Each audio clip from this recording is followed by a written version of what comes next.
Good morning, champion. This is Professor Aswan from Government College of Technology. I am a technical champion lecturer with me. இப்போ இன்னைக்கு என்ன பார்க்க போறோம்னா submerged arc welding பார்க்க போறோம். Submerged arc weldingல சிறப்பம்சம் என்ன?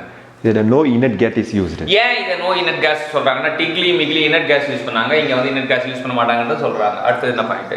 Welding for high thickness material. So அங்க பார்த்தா thick welding வந்து தின்னுக்கு யூஸ் பண்ணுவாங்க. இங்க thickness A thickness less than 20 mm, greater than 20 mm. அதிகமான thicknessனால greater than 20 mm. அடுத்து Pool of molten metal is used.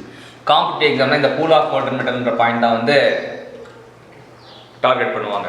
Heat affected zone is maximum or large. So எப்பவுமே வந்து வெல்டிங்கில் வந்து ஹீட் அஃபெக்டட் ஜோன், அதாவது எங்கே வெல்டு பண்ணுறோமோ பக்கத்தில் இருக்க ஏரியாலாம் பாதிக்கப்படும். பக்கத்தில் இருக்க ஏரியாலாம் பாதிக்கப்படும். அந்த பாதிக்கப்படுற ஏரியா தான் வந்து ஹீட் அஃபெக்டட் ஜோனு. ஹீட்னால பாதிக்கப்படும். ஆனால் ஹீட் அஃபெக்டட் ஜோன் அங்கே வந்து இந்த வெல்டிங்கில் ஹீட் அஃபெக்ட் ஜோன் லார்ஜாக இருக்குது. அதிகமாக இருந்தாலும் கவனிப்பாங்க, கம்மியாக இருந்தாலும் கவனிப்பாங்க. ஸோ இங்கே சப்மர்ஜ் ஆர்க் வெல்டிங்கில் இதுக்கு அதிகமாக இருக்குது.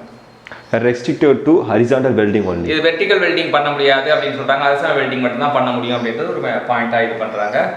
High weld deposition rate. இது வந்து டெபாசிஷன் ரேட் வந்து அதிகமாக இருக்கும் அப்படின்றது ஒரு குறிப்பு. LPG cylinder, shipbuilding and pressure vessels are used. ஷிப்புக்கு முக்கியமாக தெரிஞ்சுக்கணும். Pressure vessel, LPG cylinders. It cannot used for the blade less than 5 mm. கம்மியான திக்னஸ்க்கு பயன்படுத்தக்கூடாது அப்படின்றது ஒரு முக்கியமான பாயிண்ட் சொல்கிறாங்க. கம்மியான திக்னஸ்க்கு தயவு செஞ்சு சப்மர்ஜ் ஆர்க் வெல்டிங் பண்ணாதீங்க. வெர்டிக்கல் வெல்டிங் வந்து சப்மர்ஜ் ஆர்க் வெல்டிங் பண்ணாதீங்க அப்படின்னு சொல்கிறாங்க. அப்புறம் ஷிப்புக்கு இது பண்ணுங்க. ஹை டெபாசிஷன் ரேட் நடக்கும். ஹீட் அஃபெக்டட் ஜோன் மேக்ஸிமம் இருக்கும். அது disadvantage. Pool of molten metal use பண்ணுவாங்க முக்கியமாக. என்ன செட்டப் என்னென்ன பார்க்குறீங்க? Copper is coated to increase the conductivity of wire. So copper வந்து is coated to increase the conductivity of wire அப்படின்றாங்க. இங்கே இந்த சப்மர்ஜ் ஆர்க் வெல்டிங்கில் என்னென்னலாம் பார்ட்ஸ்லாம் இருக்குது? டிரைவ் ரோல்ஸ் இருக்கு. ஃபர்ஸ்ட் வந்து பவர் சப்ளை இருக்கு. பவர் சப்ளை அந்த டிரைவ் ரோல்ஸ் கொடுக்குறாங்க. அது எலக்ட்ரோட் வயர் இருக்கு. அப்புறம் சப்மர்ஜ் ஆர்க் வெல்ட் பூல்ஸ். இது வந்து ஃபியூஸ்ட் கவரிங் ஃப்ளக்ஸ் அப்படி சொல்றாங்க. அதாவது ஒரு ஊப்பர் இருக்கும். ஊப்பர்ல ஃப்ளக்ஸ் கொட்டிக்கிட்டே வருவாங்க. அப்படி வெல்ட் பண்ண மேலே கொட்டிக்கிட்டே வருவாங்க. ஆர்க் வந்து உள்ள சப்மர்ஜ் ஆர்க்கும் மறைஞ்சிருக்கும்.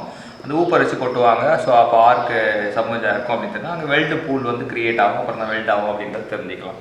ஸோ இதான் சப்மர்ஜ் ஆர்க் வெல்டிங்கை பற்றி தெரிஞ்சுக்கிட்டு இப்போ நமக்கு சூப்பராக சப்மர்ஜ் ஆர்க் வெல்டிங்கை கற்றுக் கொடுத்த தம்பி தர்ஷன் எனக்கு தேங்க்யூ சொல்லுவோம்.